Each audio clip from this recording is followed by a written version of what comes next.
नमस्कार दोस्तों।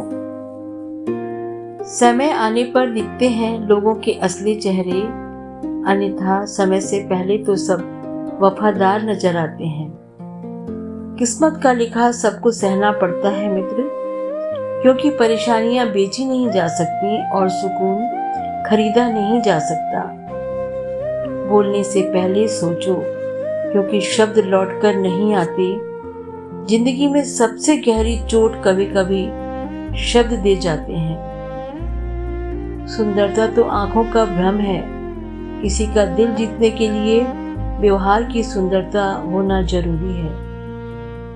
रिश्ते की खूबसूरती एक दूसरे की आदतें अपनाने में है। बाकी खुद जैसा इंसान ढूंढोगे तो अकेले रह जाओगे।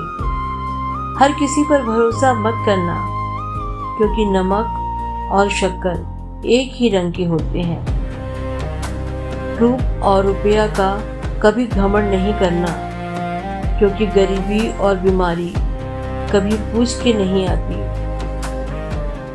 लोग कहते हैं कि बद्दुआ खाली नहीं जाती, लेकिन आपकी गलती ना होने के बाद भी या जलन की वजह से दी गई बद्दुआ देने वालों को ही बर्बाद कर देती है। ये परम सत्य है। इसलिए अगर आप सही हो तो किसी की बद्दुआ से डरने की जरूरत नहीं। दूसरों को दुख, तकलीफ और परेशानी देने से पहले समझ लेना चाहिए कि जिंदगी उधारी पर चलती है।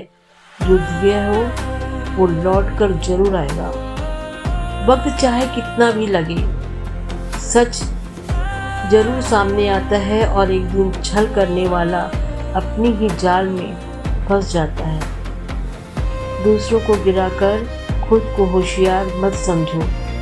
जब भगवान गिराता है तो उठने लायक भी नहीं छोड़ता। छल, कपट, पाप और धोखे का फल इस धरती पर भोगना पड़ता है, क्योंकि समय और कर्म किसी को माफ नहीं करता। मन को काबू में रखना ही सबसे बड़ी जीत है। जो अपने मन को संभाल लेता है वही असली विजेता होता है। भगवत गीता में लिखा है, किसी से प्रेम करो तो ऐसा करो कि वो जब आपको मिले या ना मिले, लेकिन उसको आपका प्रेम हमेशा याद रहे। जिंदगी में सकारात्मक सोच ही सच्ची भक्ति का आरंभ है। जैसे सूर्य अंधकार को मिटाता है, वैसे ही सत्संग और सच्चा विचार मन के संशय को दूर करता है। धन्यवाद।